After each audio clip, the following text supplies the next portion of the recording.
Ny vava dia zava-mamy indrindra.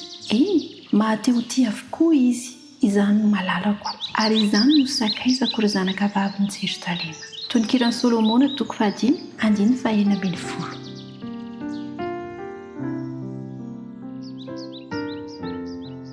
Ny fiainan'i Kristy teto an-tany dia maneho fahatsarana mendrika ilay tahaka.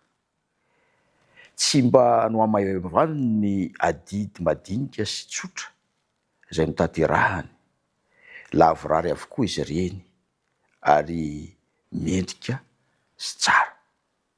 Manoro-hevitra anao izy hangataka fanampiana aminy dia omeny hery ianao hanatotosanao ny asanao amin'ny fomba tsara sy mendrika ary ho lavorary toa ny nataony ihany koa.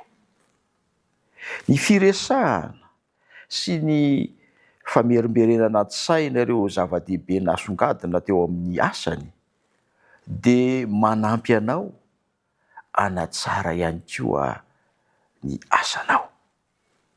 Saintsaina ohatra ny tenenany ny ranomasina izay nisamboaravara. Hevery ohatra ny hoe nanao ahoana no nanasitrana n'ireo jamba ny fanerasera taminy. Ary alaivo sary-po ny nampandrenesany ny marenina sy nananganany maty. Fa ity ny tena ngeza indrindra izay mendrika teo amin'ny fiainany dia ny fandraisan'ny zaza teo am-pelantanan'ny reny izay mitady fanampiana. Ary dia hoy izy tamin'izy ireny manao hoe avelao ny zaza anatinay fahazararana fa nitoa azy ny fanjakan'Andriamanitra. Izany fomba izany, izany toetra izany, izany ihany koa no sitrak'Andriamanitra ho hita eo amin'ny fiasanao. Mendrika teo amin'ny fiainan'i Kristy mba ho alay tahaka ary tian'Andriamanitra ihany koa mba ho mendrika eo amin'ny fiainana ianao, mba ho alay ny olona tahaka.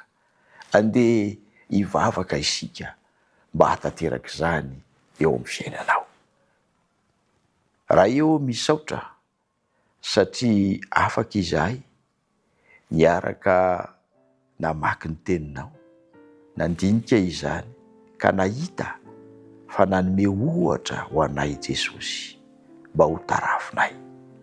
Meo anay ny fahendrena Tompo mba hianatra izany, hamerina izany ka ho fiainanay izany, ho fiainanay hitondranay koa ny fahazavanao amin'ny manodidina anay. Amin'ny anaran'i Jesosy. Amen.